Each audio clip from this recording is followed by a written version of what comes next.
年假快到了，大家都在担心，在南韩发生济州航空的空难事件，让大家心里都慌慌的哦。波音737-800这一架飞机的坠毁，其实还不是单一耶，连续2天还有第2架飞机也是起落架故障，吓坏大家了。其中呢，最新南韩政府的调查结果公布出来的结论是认为，根据调查是在飞航的过程某一个阶段，很可能失事班机跟机场塔台沟通不顺，就沟通不良啊。就到底要不要协助，是不是真的有危险？完全没有协助的状况之下，他就直接着地降落，而且撞到墙，油料没有卸，然后也没有其他救援的消防系统，直接撞上烧毁了。所以事发之前，失事客机48小时内，他到底干了什么事？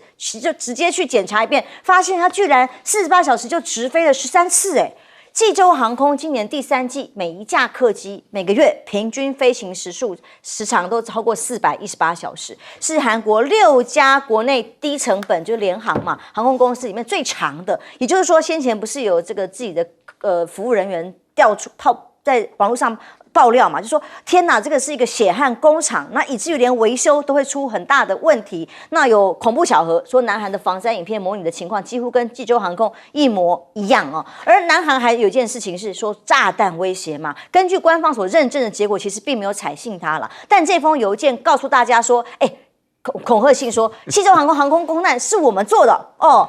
而且接下来还威胁高威力的炸弹还会在31号今天晚上就在南韩的多个城市要同时爆炸，在恐吓南韩政府。当然会不会发生还不知道，但南韩目前的未爆弹更多是来自于政局啦。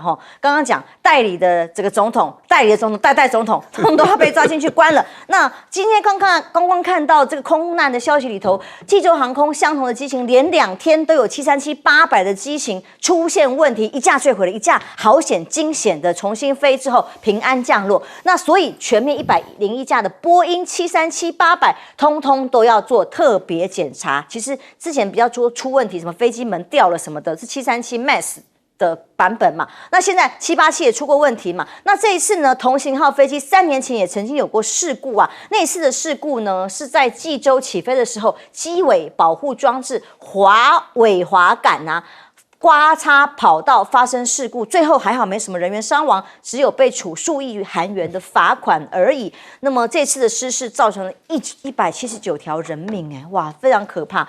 波音的美股立刻大跌，第一时间想说怎么没有跌，原来延缓了一点时间，开盘跌了，大跌，直接下跌4.9点哦，因为4.9个百分比哦，因为过去曾经是美国骄傲的波音，早就已经跌到已经快要趴到底了。20年酿1000人亡的波音客机，从本来很厉害啊，1960时期的后期，到底出了什么事情？大家都被认为是因为换了 CEO， 对于安检这件最重要的核心能力跟价值改变了之后，从1980所奠定航空运输业的难以取代的地位，一夕之间在这些空难还有这个维修啊、零件啊、制造过程没有这个安全系数的情况之下，成为最惨的记录。整个股价已经下跌30%以上，现在还要继续跌。南韩呢，还有未爆弹什么？今天要逮捕尹锡悦。这个是尹锡悦拒绝去检方的几次的侦查庭，3次了哦，屡传不到，不读不回哦，他是连读都不读哦，然后不读不回哦，最后呢决定申请逮捕，法院已经正式批准了。那据了解，7天内就可以执行，也传出来今天包括了检方啊，跟警方啊，还要去把他抓到首尔看守所去啦，但今天有没有办法执行？如果他抵抗会怎么样？那会有什么动作？还真不知道。南韩发出的这个机票总统特勤如果拦阻会怎么样？那现在其实他已经暂停职务，那还是有特勤啊，那沙盘推演各种状况都要做准备啊。但是呢，韩国的朝野支持度居然尹锡悦又上升了，增加了12.9个百分比。那所属的国民力量党支持度上扬。那其他在野党呢？共同民主党什么落差从26.7缩小到15.2等等缩小了啊！所以日本评论家还提醒，尹锡悦跟李在明是在野党主席，接下来也是如果补选有机会当总统的这一位李在明，他也有官司啊。所以到底谁先入狱还要比赛啊，还不知道。但尹锡悦如果先被抓的话，当然是他第一名啦。但李三明会不会随后就到，没有人知道。尤其是接任才3天，代理主席被弹劾，尹锡悦被弹劾，然后代主席才刚上任3天，发生个空难就已经够惨了，还崔相木继续被警方立案调查有协助内乱、滥用职权、渎职、违反国家情报院法等等的法条文，所以崔相木这才刚刚代理3天，发生空难，然后又被警方立案调查，还不知道命运如何。将军啊，最近南韩真的是多事之秋。所以我们新年给他一个贺词吧，千秋万代，关不完的，代，我不知道这个乱到什么程度了。因为尹锡悦到现在认为我总统职务没交，所以将来这个检方一定会讲，你们这些阻碍我去逮捕的军队或者侍卫室，你们将来就是从犯，这个很有用。我们看以前那个攻破城门的那些啊，一个召唤就换了，因为他将来会有罪啊。尹锡悦被逮捕以后，你这些妨碍逮捕的都有罪，所以这个问题迟早的事了啊。另外，我讲这个波音呢，所有的意外不会是突发的。都是成年累下来的后果。波音公司很早以前就拿不合格零件来到处装嘛，所以陆陆续续都出事。这个济州航空，尤其是我们可以解释，你这个金属都会有疲劳的时候。你这么短时间出差那么多次，飞机啊，从常温到负零下多少度，从气压到变换。金属的弹性呢，那拉伸太多了以后就会出问题。我为什么会这样想呢？照理讲，波音2个引进都有2个系统可以放下起落架，那你鸟击顶多坏1个啊，那个怎么就失效了呢？那显然是机械问题了，不是液压系统的问题了。还有一个，它为什么5分钟之内马上就也不放燃油，也不跟塔台沟通呢？求救啊，也没有重飞啊。我的常识来判断啊，这个时候飞机的因为这个速度已经降到了230海里以下，来不及。我们知道天上的飞机啊，你低于200海里的这个速度啊，你就会凭空掉下来，所以他急的就赶快趁这个失速还没有失到飞机频掉下来的时候，他赶快做机腹滑动的降落。滑动降落的时候，它的风险就太大，这个机场太短，加上一堵围墙，如果后面有稻田的话，而且他选择降落的，他降的那一点呢，又没选在跑道头，那你还有2000多公尺可以滑行。他在机场的中段下来你滑的时候只有1400多公尺，所以你这个时速超过100，也没有减速。你看我刚刚的推理，为什么你下来的时候时速只有100？那你在天上可能低于200。所以要不然驾驶员他在天上的时候，他不可能冒这个险，说我失速凭空坠落。他想我迫降可能还有点希望，但是你迫降的时候，我昨天还问我一个同学的飞行员，我说你后面尾刺、副翼都可以产生助力，他说那不够，主要还是要靠脚架的刹车，所以这个问题就注定了一个悲剧嘛。所以波音的，我刚刚为什么讲是累积的效果？波音的烂零件、次等零件、不合零件装上飞机，它迟早就要爆发，所以天上的门会飞，飞机会坠落。以后各位朋友啊，你拿到机票看一看，777你就不要坐，买票之前就因为知道了，它这些未爆弹还在各个飞机里面嘛，只是轮到什么时候出事不知道嘛。我就不相信是那个炸弹爆炸的，恐怖分子。目前官方是没有采信。那个是有点蹭声量，表示我有绩效，我爆炸一架飞机，那是鬼扯的。重点是各位对737的全面体检，甚至于你让这家公司倒台算了。他现在波音公司全部在罢工他又股价又跌，声誉又跌，采购的订单也少了，这个再罢工雪上加霜，还要再裁17000人。对，所以我讲波音迟早完蛋，关厂。其实波音也是赖教授，我们看过去曾经他们的 CEO 到参议院去公听会嘛，去谈他为什么整个过程还有安全系数的问题嘛，一直被质疑。那全球这么重大这么大的一个美国之光，今天变成这样，也是让大家很担心。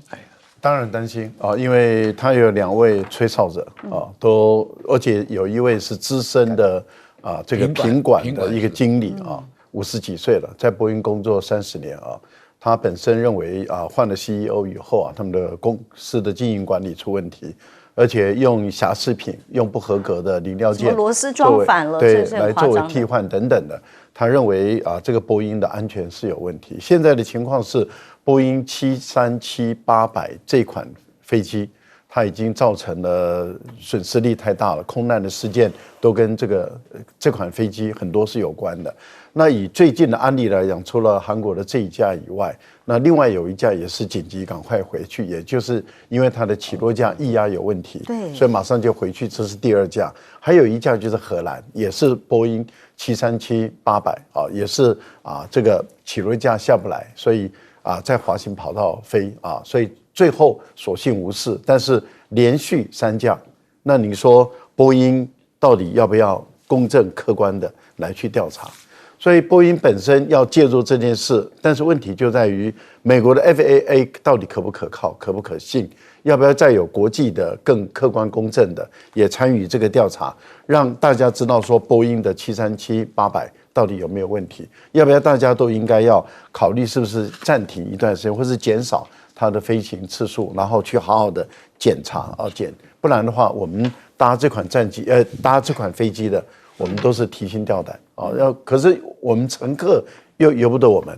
例如说，我们都知道，我们买飞机票的时候，我们会去看我们搭乘的是什么飞机。可是据我们的了解，就航空公司可以在临时换飞机，这是它的权限。所以假设你今天你买的是空巴或是 C919那结果某一家公司他帮你临时调换，就是说，假设你的那家航空公司，他说，我因为这个飞机去支援调度的关系，换了737，你还不是一样要做？所以我个人觉得，在这个部分里面，事实上是确实了解这个飞机安不安全，因为本来飞机还是最安全的交通工具，它比车子都还安全。但是问题就是，当它一直发生这些悲剧的时候，我们都觉得应该要去弄清楚。第二个，当然航空公司目前内部里面传出来的，他们过度压榨劳工，那么压榨这飞行员，然后飞机超的，对，而且飞机超的太凶等等，那都可能会有连带关系。还有一个部分里面就是机场，他们也都认为它的设计有问题。例如说，他们认为到最顶端的时候不应该是用钢筋水泥作为那面墙。所以很多人不了解，就是不理解，不是不了解，不理解为什么会用那一面墙，因为我们看到飞机最后是撞到那面墙爆炸了嘛。所以大家在问说，那面墙本来应该是埋在地下的，怎么会在上面作为这个飞机跑道的一个讯号管制？那这点他们也不理解，为什么会这样子一个设计，而且还通过安检。是岳教授，就像南韩的政局也是一样，现在也是动荡不安。今天的逮捕行动还不知道会如何。这个我们中国人讲一句话就是不怕死的都怕不要脸的大家稍微想一下，这个就知道，这个尹锡悦基本上呢就是不要脸的他为什么这么不要脸呢？因为他知道他当过检察官了，就最近我们在台湾有着案子，反正被检察官传唤以后你的生死未卜你都不晓得是怎么样的情况下，他自己心里看得很明白，所以他这个不接受公文，只读不回，然后这个住在这个他就住的地方就不愿意接受。那这个情况下的话呢，就是我觉得呢，首先呢，大家要了解个概念就是你这个政治的运作当中民主纯粹是一个附加在人心之上的制度真正坏的是人心这个不怕死，为什么都怕不要脸的？那个不要脸是你自己的想法。就我觉得韩国今天呢出现这种事情虽然这2件事情完全是独立的发生的，但是尹锡悦的乱搞政变跟这个昨天的话呢，济州航空的话呢出现这么惨的一个悲剧这个在韩国人的心理上觉得2024年的最后1个月确实是让他们就觉得说非常非常难过。为什么？我好久没有听过全部都死光光的这种空难的，好久没有。有2名存活者，那个存活者全身瘫痪的，那叫存活吗？对不对？我说句良心话，我很不愿意做这个评论，但是我觉得尹锡悦当中的话呢，我那时候觉得说，韩直书就是总理嘛，直接带了尹锡悦被弹劾的话，还可以维持一个情况。没想到韩直书居然还非常支持尹锡悦这种耍赖的方式。好了，再弹劾以后，崔相木现在的话呢，马上又被立案调查。所以我觉得刚刚主持人在报告这个事情的时候，听起来真像韩剧啊！你知道这口语版的韩剧啊，听起来我都觉得很精彩啊。想到这是事实啊，对不对？我觉得说把这2件事情要是能够连在一起的话，真的可以拍一个非常好的剧本。不过这其中最严重的一个问题就是说，这个韩国的空难事件里面出现了太多不能够被解释的地方。我们自己从外行的角度，对不对？发觉油为什么不丢掉啊？然后你这边转了几次啊？然后为什么最严重的是起落架本身没有放下来，而且的话呢，那个整个刹车的话呢，毫无刹车。我看的情况下，我觉得最特别一点就是，第一个没有救护车，第二个它降落的地方的话，就离那个墙没有很远了，你知道吗？大概不到5秒钟就整个撞起来以后就着火。大家可以看到这画面上，所以说这里面出现了一个结果啊，就是让韩国本身来讲。就产生一种怀疑、自我怀疑的感觉，就是说我们到底行不行啊？哎，对不对？是这种情况啊，所以说就非常麻烦。因为其实这个就像韩剧啊，如果韩剧这样演的话，我们还觉得它太洒狗血，对不对？可它真实发生。江医师要补充吗？还是我跟你讲，短短的时间为什么不卸油？你都懂要卸油，驾驶员怎么会不懂？对，他就是面临失速嘛，失速是马上死亡。是来不及做，马上就要掉下来，速度太快，来不及思考，来不及说，因为他知道快要失速了，因为。驾驶员前面那个速度表示，不，他一下来的时候是用机腹来这个摩擦，他当然他没有起落架，只有机腹啊。对，那个起落架为什么下不来？很多人都在怀疑这一点。我跟你讲，韩剧很洒狗血，不过就发生在真实的人间。休息一下，马上回来。我要加几滴狗血。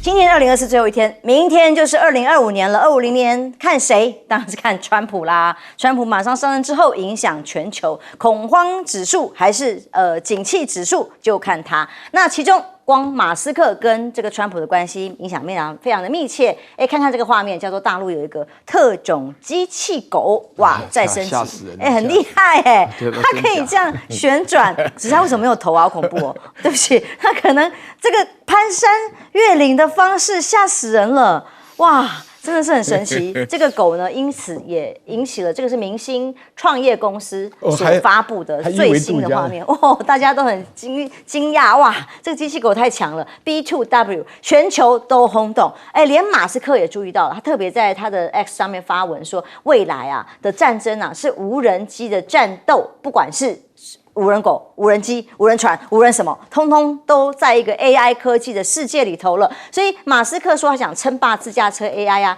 要靠川普跟习近平开绿灯吗？这个分析是马斯克自己认为的。这所有的 AI 啊，各种的市值，现在已经让特斯拉的大厂市值增加5倍，达到5兆美元了。现在大家努力冲刺啊。那如果中美2个大市场都开放，他才是最大的获利者。川普也宣布要由马斯克关系很深厚的萨克斯出任 AI 跟加密货币沙皇，也就是说，大家所有的投资加密货币啊，这个虚拟币的朋友都立刻市值上升，因为川普要上任了，接下来可能会变成国债的替代货币之一的一部分，所以呢，也证明了马斯克对川普的影响力。马斯克直达天听，连很多国家本来对于星链的系统有所疑虑的，现在也都改变立场，开始拥抱了吗？那么，例如成为川普圈内人星链在南非现在也直接被拥抱，30%的股权被非裔所持有，现在都同意了，让他进入非洲好了。但是像这样的政治纠葛，台湾跟菲律宾是不是对星链的戒慎恐惧应该是会比较高一些的呢？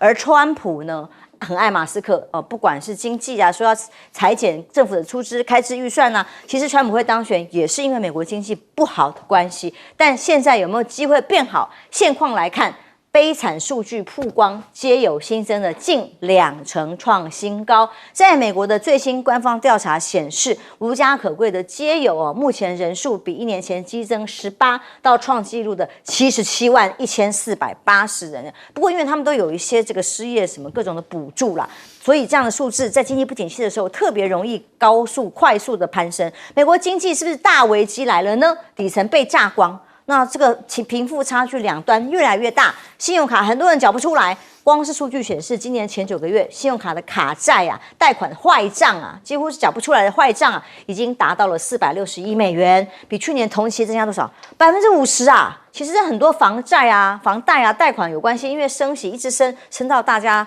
这个受不了，所以进来的降低利率才会成为各种的可能大家比较经济的一个重点嘛，所以川普第一个说要降税啊，相关的机制，经济学家怎么看？美国低收入者的收入已经山穷水尽，尤其是最后那个在财富排名最后的末端的1/3族群，存款趋近于0啊。进入2025年，川普如果真的能够实现选前的承诺，对境外产品科高关税，状况只会更棘手，消费者也会更辛苦，所以才会有个形容词叫做川普的巫毒经济学。是巫毒了吗？那这个巫毒概念是什么呢？只为权力跟富人服务，站在人民的对立面。那所以贫穷线以下的或者是没有钱的人，自然这个巫毒经济学就只有接下来的惨况，只会让贫者越贫，富者越富了吗？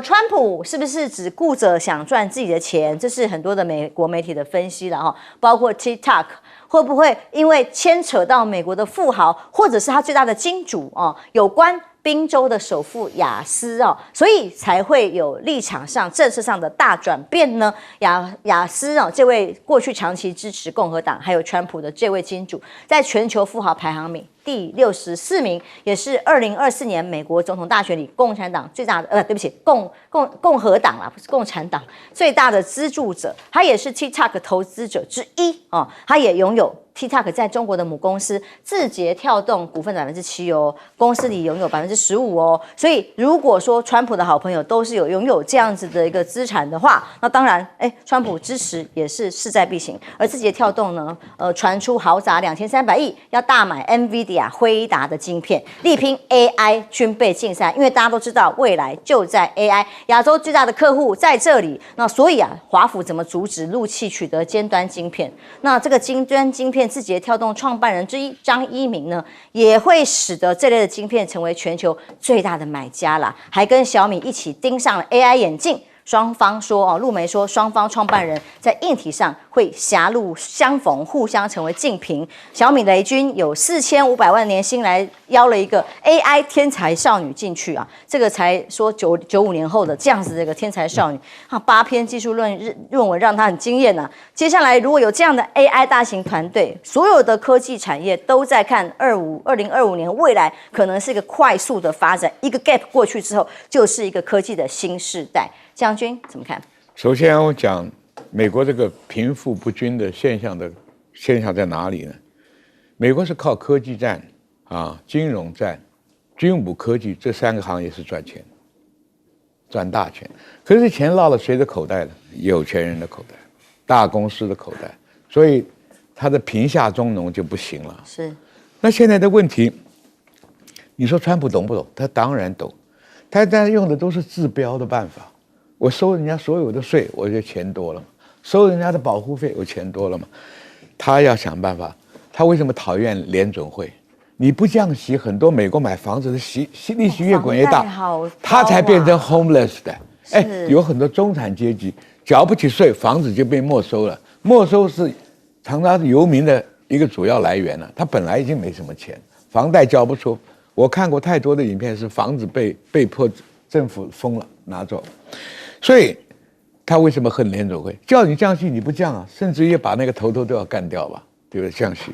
第3个，游民跟这个穷人是怎么来的？你制造业不回去嘛？制造业不回去，你大家就没有就业嘛？没有就业怎么会救贫呢？我们讲给鱼竿比给鱼好嘛。所以川普也知道，他说我加了关税以后，美国有很多厂商是投资在外面，投资在加拿大，投资在墨西哥，你给我回来。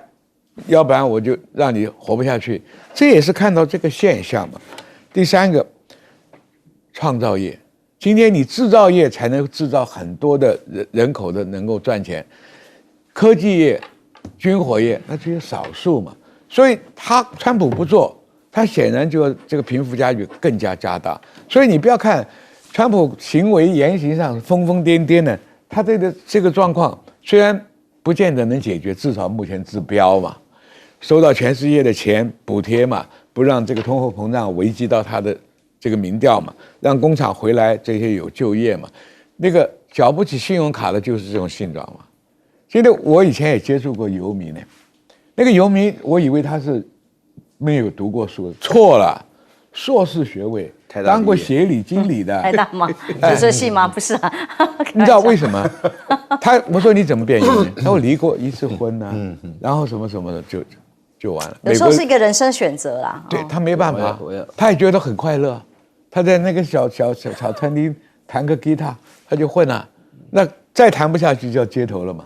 你看那个街头都是那个 Costco 那个推车啊，他全家家当都在里面嘛。有人干脆黑人住在汽车上嘛，租了汽车。美国更大的问题可能是那些有吸毒的人口啊，加上街友造成的整个社会问题非常严重。美国是靠中产阶级撑的，你把中产阶级降下来，你就没有希望了。是，岳老师哦，当我们像 NVIDIA 黄仁勋马上要到台湾来，那今年的最重要的题材都是明年了，已经是明天的明年了，都是机器人，都是 AI。看到那个机器狗，大家已经觉得哇，已经可以到这样的程度了。我稍微针对于什么叫做巫毒经济学做一点分析啊，因为这个实际上大家要了解巫毒 Voodoo 啊，原来讲的是一种非洲巫术了哈。但是这个经济学当中有一种基本的理念啊，大家要了解啊，经济学的基本理念讲的就是经济哲学了啊。虽然我们哲学系的话呢，大家都是喜欢拿来开玩笑，但是这个的确很重要啊。就是说我们有理论可以证明啊，这个社会的话呢，必须要追求社会平等啊，这个是大家共同的趋势啊，只有美国例外啊。我不得不针对于马斯克的观点提出一些批判啊。马斯克的他所强调的第一性原理啊，你知道吗？就是说强调的这个大家在竞争这个 AI 也好，黄仁勋也好，就是说全美国的7大科技公司占了美国 GDP 生产的70%以上啊，这个比例实在是高得太吓人了。因为什么呢？因为科技公司它包含了3项特别的条件啊。第一个呢就是人才啊，就是不是科技人才，大家心里很明白，不用我多说。第二个资本，你要想到说那个资本要搞到动不动上千亿美元，这个不是这个无法想就是。然后第三个的话呢，就是说你政策上要支持啊，就是说你真的需要这么一个像川普这样子奇奇怪怪的，他是产生这种巫毒经济学，意思就是说他永远只有表面而没有实质上的内容。因为我必须要强调一件事，就是说。川普根本就是关税也好，然后就是对人家那个主权的侵犯也好，对于自己人事的任命也好，通通是乱搞，绝对是乱搞。大家今天是2024最后一天，2025年以后，你看到川普任命的人上台以后，大家就是捏好这个绑好安全带，然后随时都准备发生的这种状况。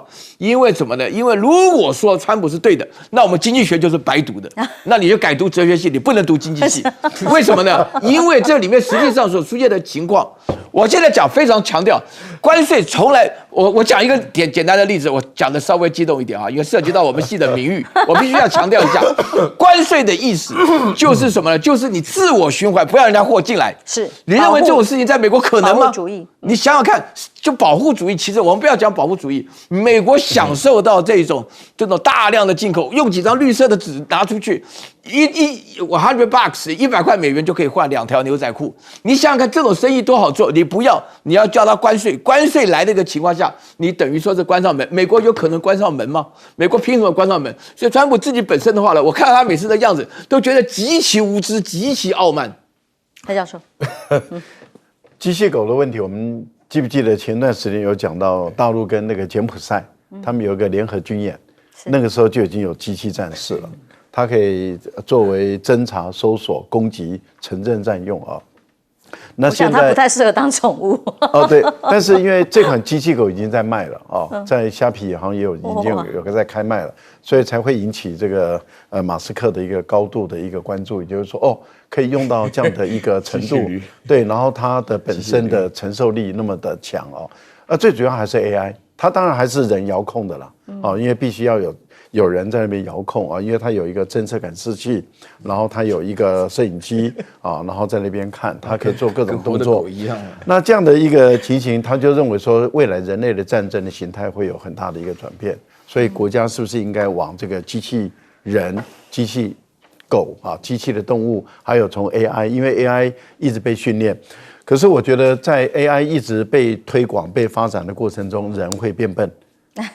所以我个人，所以才会有 AI 的这些哲学家，或者是科学家，或者 AI 之父，他说30年后啊 ，AI 相当有可能它会更多的取代人类，会不会支配人类？这又是一个问题。那所以我们人在未来的竞争里面，千万保持自己的聪明。那也就是说，还是要训练自己的脑袋，不要过度的去使用 AI 来帮你做事情。AI 可以帮你做事。现在已经过度依赖手机了，对不对？没有 AI 未来可以取代的事情更多。真的来不及。那 AI 的小孩子会迷的什么？大家都已经慢慢被取代跟依赖。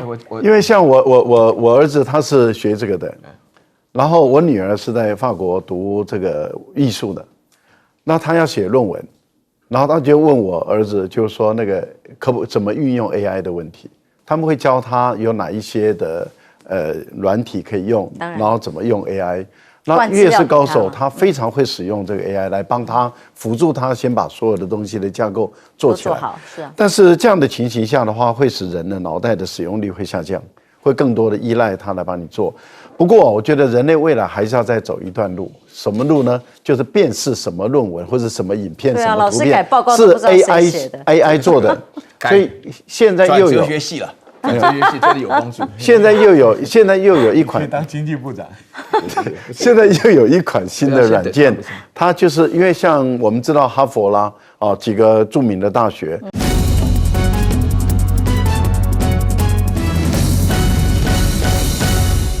观众平安，欢迎收看 TBS 新闻大白话，我是王浅秋。首先介绍这一节跟我们去讨论最新国际及国内话题的来宾，第一位是退役中将帅化明将军。主持人好，各位大家好。国际政治专家赖岳谦老师。主持人好，观众朋友大家好。台大哲学系教授苑举正老师。浅秋好，各位观众朋友大家好。今天是2024最后一天，大家应该都一样有共同的感觉，2024很乱啊。国际国内各种事情都乱，明年会好一点吗？明年有川普上台，会不会更乱？那两岸之间有没有可能好一些？看起来危机完全没有解除。例如，我们看看这个其中一个消息是，中国大陆有武警强化2栖城市作战训练的新闻，说呢，这个人民武装警察部队接受的水上作战、城市战斗，在多方训练之下，包括高温啊、寒冷啊，都要具备的战斗能力。专家分析在做什么呢？这种所谓的城市环境快速机动的作战，就是在夺取台湾的行动当中的重要动作，尤其是夺取关键基础设施，还有压制沿海地区的抵抗方面。那再来看看美国呢？美中看起来是他们的主场大戏啊，互相在对抗。美国国防部长的后任次长1月20号马上就要上任了。柯伯奇说，现在呢，美国应该把防卫重心放在中国的对抗跟这个牵制上面。那普京可能会跳起来，那我们还这样，我们不重要了吗？但重点是他在和韩国这里的部署都应该用在牵制中国人民解放军，而不是用在戒严啊，没有啦，这个，所以柯伯奇5月的时候曾经讲过一段话啦，他说了，韩联社访问的时候告诉大家的南韩必须为防御北韩攻击承担最主要的责任。当然，然后因为我们美国没有能力跟北韩直接交战，又要准备对付中国大陆的军力。那日本也一样，日本呢，明年的国防预算是首度超越了多少？8兆日币，也是史上最高的。那这样的一个潜力，其实台湾都可以拿来借鉴啊。日本防卫省公布的2025预算里头，大概台币是1.918.54兆了哈。8兆的门槛了哈，所以呢，除了给钱，这个预算要越多，有驻军的关系，驻军的位置还要再扩大。现在在冲绳的边野古基地这里填海造陆啊，证实这所有的工程都为了让美军移防来用途的。所以呢，以陆战队为主的美军大批战机装备都要进驻到这个新基地来。美军还做什么？还要大规模的去用舰队去访问大马。学者说，这个是在凸显美军在印太军力的部署，秀肌肉啊。各种的军舰的造访呢，像卡尔文森号要打击群啊，靠博巴生港这个靠停靠啊，这在显示美军在南海的影响力，进行不管外交啊或演习啊，代表有存在感啊。美中在军事上面秀军力啊，大陆的航母也一样继续山东舰也要不停的巡航来表示我很厉害嘛。啊，动物5的大区啊，跟着3架歼15啊出来的时候，突然在他们自己央视所发布的讯息里面，碰上了被锁定航母的这个不明讯号电磁的干扰。那这个报道里头说，解放军还派出了动物5大区啊，就开启电战模式上前去探查，到底怎么回事？那3架歼15战机也去飞出去处理，结果说顺利的化解危机。到底锁定了什么目标？倒是报道里没有看到了哦。但被称为无人机航母的中国海军说获得了新海上战力，外媒很关注，包括四川号、四川舰是不是接下来都成为一个重要的主力战舰？那一艘一艘的战舰都成军之后，对于美国来讲，是不是也有应付上的莫大的压力哦？让西方媒体，这美联社报道的说，只能羡慕嫉妒恨，西方媒体很难抄中国的作业，因为具有致命性的作战影响力，因为配备了一部电磁弹射系统吗？那么美国等西方的国家现在的各种因应之道呢？美军怎么做？看起来的是国防成本，包括川普上来之后，只会再删减更多的国防预算嘛。所以呢，最新的消息是在拜登任内的中型登陆船计划已经先暂停了。这个本来要建造的18到35艘的中型舰队呢，现在都说预算不够，先不做，或者是先延缓再说。显然，这个美中的对抗各种秀肌肉，实质上也还有预算各种的问题。更何况明年1月，川普就要上任喽。将军，首先讲柯基白这个人呢，既不懂军事，也不懂解放军。这个武警啊，参战呢，哪里是对付台湾呢？台湾要速战速决，他当然是用他的精锐部队。武警部队是中国的第2流的部队。这个部队运用的历史，我告诉各位，当年苏联要侵略中国的时候，五路进兵的时候，解放军是怎么部署的？把武警放在东北就是边线，因为他是担任哨戒、警戒、迟缓的任务，然后等苏联的军队深入到华北才会面临到解放军的机甲部队、重装部队。这种运用法呢，因为武警是次要部队，担任防守韧性比较长一点，因为你次要部队防守的时候，人家要3倍攻你才攻得动。那打台湾是要速战速决，当然是用他的正规的解放军来打。那这个武警是防反，正好柯基伯讲的，驻韩美军要出动，这种兵力出动是顶多3万多人，他只能做策应、牵制性的攻击，他可以从南韩到渤海湾打山东，或者是威胁北京。逼得你中国大陆要把主力来应付他，那应付他的话，对台的这个第2线的预备队兵力就会少了嘛。这个按照兵法来用，防御部队比较达成任务，是因为他的防守攻击的要备而攻之。那今天这个武警部队去训练高温高寒的这个作战干嘛？台湾有高寒的环境吗？所以这个问题当然是放在北方的这个地方作战嘛，因为我们打仗都讲主攻、助攻，主攻是精锐部队尽量向里面突穿，助攻呢就是牵制性的，怕你的援军往这边走，所以这种国防的次长根本不懂得解放军的运用历史，解放军当年对付苏联就是这一套嘛，所以说你这100万武警拿来攻台湾，那不如他正规部队啊。所以这个问题这个说法是有问题的。第2个，四川舰，美国要做18条 LCM， 那是中小型的登陆艇，那个不构成跟四川舰这种4万吨到5万吨的来讲不能比。四川舰当然是主要是对付台湾，要一举拿下台湾的话，它必须有大批的登陆部队。第2个可能会运用什么在哪里呢？运用在关岛，因为美国在太平洋所有的军力的根据地就是关岛，它有陆海空3军，又有导弹部队，又有潜艇部队，它的存在是对第1岛链的支持，也是威胁中国大陆东南沿海的主力在这个地方。所以为什么美军又要撤5000个陆战队跑到关岛呢？乌烟瘴气把陆战队迁到关岛干什么？他感觉到关岛有威胁。第一个，关岛会挨到东风系统的攻击，而且没办法防御。那这个5万吨级的这个2栖登陆舰呢，它航海的距离刚好可以 cover 到关岛。那今天是中国2个企图，一个它武统台湾，第二个要解除太平洋里面、西太平洋里面所有的威胁呢，就是关岛，因为关岛拿掉，它只有退到夏威夷，这是解决第1岛链跟第2岛链的最终极版。你要拿关岛的话，美国在太平洋这一边，西太平洋里面势力完全就解除了，因为天灵岛呢，这是很小的。那关岛拿了这一线、第2线、第2岛链就失去作用，第2岛链没作用，你对中国大陆还有什么威胁？所以这个问题啊，长治久安的话，它终极目标一定是打到关岛。我不相信中国大陆有野心去打夏威夷，他一定要解除自己面临的威胁，所以既拿台湾，完了以后又要拿关岛，所以要不然你看军事行动看调动就可以看出来，关岛那么个屁大点的岛，需要那么多陆战队吗？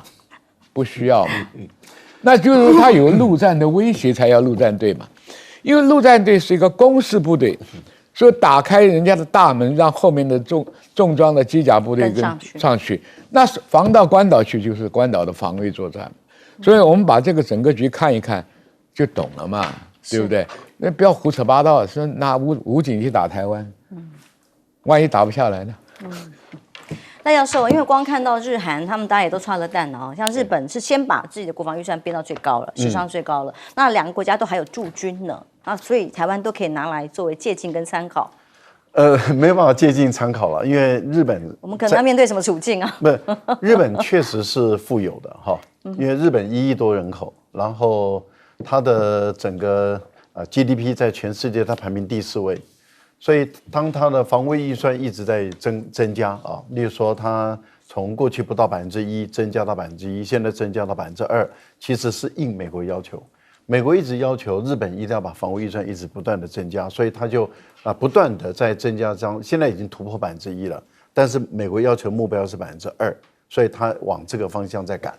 可是它的军队才20几万个军人。那你想想看，当他的防务预算到1000多亿美元的时候，你才20几万个军人，所以他的武器装备这个部分，还有他的基础建设。我举个例子，刚刚单良君讲到关岛，美国在那个地方为了要把琉球群岛的一些军队啊、一些军人撤走，例如说他要撤走7000多个人，要转进嘛，要转了，那要转进7000多个人，里面有4000多人要放在关岛。那这4000人放到关岛，所以他要在关岛重新建一个基地。那这个基地钱谁出呢？日本要负担28亿美元。这个全世界有这么诡异的事啊，就日本人要帮美国人买单，投资在关岛建了一个28亿美元的军事基地，来满足美国的海军陆战队小弟的命运。对他的需要，食衣住行娱乐都要含，包括训练场地都要。我美军不要在琉球欺负你老百姓啊！但是没有，但是还是会留下7、8千个人啊，然后那些人还是会每天性侵，不是少一点，不是，还是会常常，因为每一年他们几乎每个月都发生嘛，最近又发生嘛，最近琉球群岛的这个冲绳县的，有些民怨也是从这里来的，包括治安事件，他管不了他的兵嘛，那他即使不到1万多人，只下7、8千个人，那些美国大兵还是一样会欺负关岛的，欺负琉球群岛的这些善良的居民的女生，我觉得这很不合理嘛，对不对？但是我们看到事实上是如此好，可是我觉得如果说解放军要打台湾，假设了。人武警绝对不是主力部队了，我想这个大家都知道的事情，会把人武警说成是主力部队，这简直是一个非常可笑的事情。什么都不懂。而且不要忘了，中国大陆跟周边国家有这么多的边界线，而且还有海岸线。海岸线的治安安全谁管？人武警管。海军是在那个白水海军之外的，那白水海军之内的都是人武警要管。还有很多的边界里面有山区，还有那谁管？人武警要管，还有你国内的治安跟跨省之间，例如说跟东盟国家有一些毒品啊，或者有一些人口贩卖走私啊，或是诈骗集团，谁要管？人武警要管。国内本身的救灾治安、首长、基地、机关的安全谁管？人武警要管，人武警要管的事已经很多了，所以他在作战这个部分里面，不是人武警他本身的主要的目的是解放军的角色扮演，所以我觉得把它扯在一起，真的那个专家我不知道是谁了，但是柯博吉，我个人是认为，不要把美军在韩国跟日本抬得太高。美军在韩国2万多人嘛，在日本3万多人。坦白说，如果以战区来讲，解放军的北部战区跟东部战区，坦白说足够覆盖这整个日本跟韩国了。所以我觉得这个柯博吉把自己美军的功能跟角色来拉得太高，没那么厉害了，而且根本不懂军事，根本不懂。这个不是因为他不是学军事出身的，现在很多叫弹头学者。对啊，哎，我们这边也有啊。所以他本身让外行领导内行。对，而且事实上，以解放军现在的中程的我们讲的区域拒止好了，5000公里内的，它的作战半径内，其实韩国本土跟日本本土都在解放军的所有的各类型战略武器的整个覆盖范围内。怎么会把美军的牵制作用拉到这么高？这个也太吹嘘了一点了啊！苑教授，我跟着讲了哈，我觉得这个柯博吉啊 ，Kobe 啊，他实际上的话呢，他根本没有这个资格要把什么韩国的美军调到来这个驻韩美军来牵制共军了，因为韩国自己的麻烦都够大了，还要去这个自己的麻烦够大，管制国会。对啊，那更不要讲了，管制国会的话呢，他自己面对的困难都已经非常多了。那他的确讲这个话非常外行啊，但是我这边的话呢，我稍微提出一个我小小的看法啊，我认为在大陆的话呢，武警就是解放军的一部分。因为你坐飞机之后看到，我认得武警他们出那个 pass 就是直接走那个优先通道了啊，就是当军人来看待，只是说他们勉强做一个区分啊。当然，详细的理由为什么有武警，为什么解放军不一样，但是大家都知道了哈。就是刚刚这个赖老师也讲了嘛，就是说一个对国内的，一个对国外的嘛。那我请大家稍微想一下，我刚刚看了这条消息，我在想，这个两岸之间的解放战争的话，算国内还算国外的？这答案蛮明显的啊，所以我基本上是有这个态度，认为说武警的训练的话呢，我们总而言之的话呢，我们要特别注意啊，因为我们原来就是说，首先的话呢，我们全部都至少执政的这个民进党都依靠美国嘛，但是美国现在派了很多外行人啊，刚刚连我们帅将军都在讲到说是根本不懂啊，这讲话讲得非常直接啊，那这 Kobe 他们基本上都富二代了啊，他是那个 Jeremy Gassner 的那个他就是他的这个同学嘛，对不对啊？就是这个人家说内举不避亲了。那另外的话呢，一点的话呢，就是说，请大家稍微了解一下最近的情况非常不一样，有关于国防科技的。那不是只有4川舰而已啊，那还不是只有6代机而已啊，6代机还不是一架，现在成飞、沈飞都飞了一架。另外的话呢，就是各式各样的飞机的话呢，所有的国防科技都已经出现了。为什么这么密集的出现？为什么产生了很多这种几乎是实际的电子战的问题？大家要好好想一下。所以我觉得第3个问题的话呢，就是说民进党本身来讲，如果美国搞了外行，你要指望外行的，那解放军本身呢搞了很多内行，那你要对于内行的话呢，你本身要稍微掂着一点。那么我觉得非常重要的一点就是说，千万不能挑衅啊，因为今天到了2024的最后一天啊，2025那就是会比较紧张，确定是一定会比较乱的。刚刚我们主持人还在问说，以后未来是不是会比较乱？我觉得一定会乱的。那另外我要强调一下，美国的这个造船这个困难的原因只有一点，就是成本太高。对呀，这成本太高，非常简单。那大陆的话呢，是科技进步，然后成本很高，士气也很高啊。在这种情况下的话，美国本身来讲，我觉得情势慢慢朝向对于大陆的比较有利的方向发展。所以说呢，大家要特别注意这个里面的话呢，有关于两岸之间的消息，大家都要特别注意。好，我们休息一下，马上回来。